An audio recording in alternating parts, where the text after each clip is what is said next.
O Supremo Tribunal Federal retomou hoje o julgamento sobre delatores em processos criminais.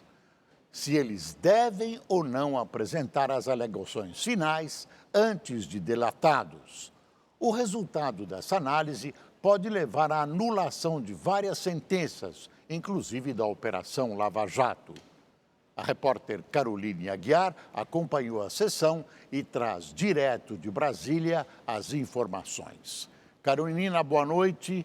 Como é que está o placar aí em Brasília?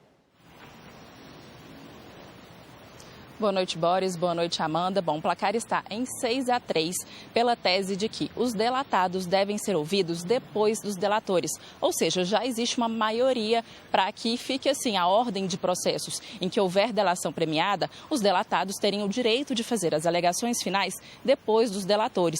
Lembrando que isso abre a porta para uma possível anulação de condenações de processos que foram feitos com os dois falando ao mesmo tempo, fazendo as alegações finais ao mesmo tempo. Votaram por essa tese que tem maioria os ministros Alexandre de Moraes, Rosa Weber, Ricardo Lewandowski, Gilmar Mendes, Carmen Lúcia e Celso de Mello. Votaram contra o ministro relator, que é o ministro Edson Fachin, e os ministros Luiz Roberto Barroso e Luiz Fux.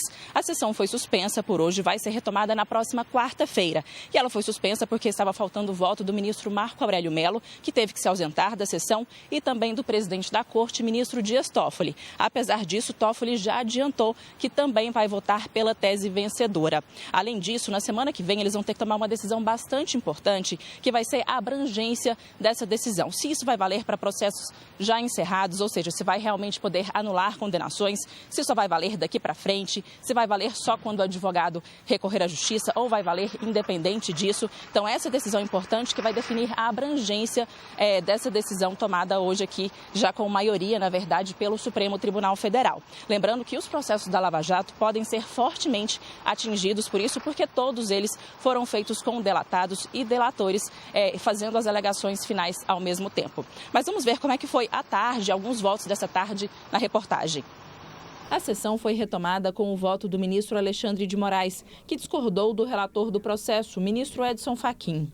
Para Moraes, o relator age como um parceiro do Ministério Público na acusação e, por isso, os delatados têm o direito de se manifestarem por último, para se defenderem com todas as informações em mãos. O direito, o chamado, o denominado direito de falar por último, está, logicamente, contido no exercício pleno da ampla defesa, englobando a possibilidade de refutar todas, absolutamente todas as informações, alegações, depoimentos, insinuações, provas e indícios em geral que possam direta ou indiretamente influenciar e fundamentar uma futura condenação penal. Todas. Entre elas, inclusive, entendo, presidente, as alegações do delator. Ontem, no início do julgamento, Fachin já tinha defendido que a delação premiada deve ser analisada pela sua eficiência. O relator ainda observou que, no caso julgado, a ordem das manifestações não influenciou na condenação e que não há motivo para anular a decisão. Hoje, ele foi acompanhado pelo ministro Luiz Roberto Barroso, que ressaltou que, caso o STF determine que delatados devem ser ouvidos depois dos delatores, a regra só deve valer daqui para frente e não anular as condenações já feitas. A falta de concessão de prazo sucessivo para apresentação de alegações finais entre corréus colaboradores e não colaboradores não viola os princípios do contraditório e da ampla defesa. Essa é a minha inequívoca convicção. Porém, presidente, se para construir uma solução intermediária se optar por dizer em obter dictum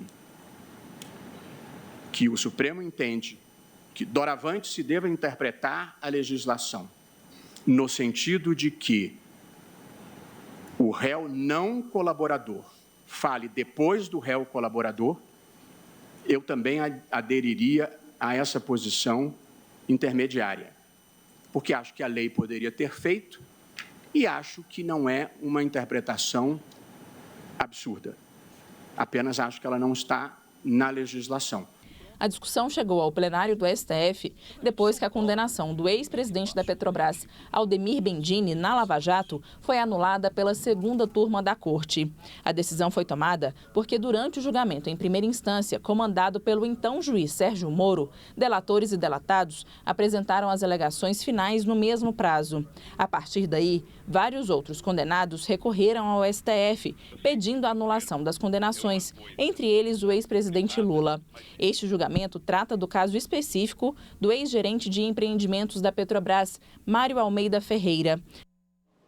Foi uma enorme, gigantesca derrota da Operação Lava Jato, levada a cabo por uma brecha, por um branco muito polêmico na nossa confusa legislação.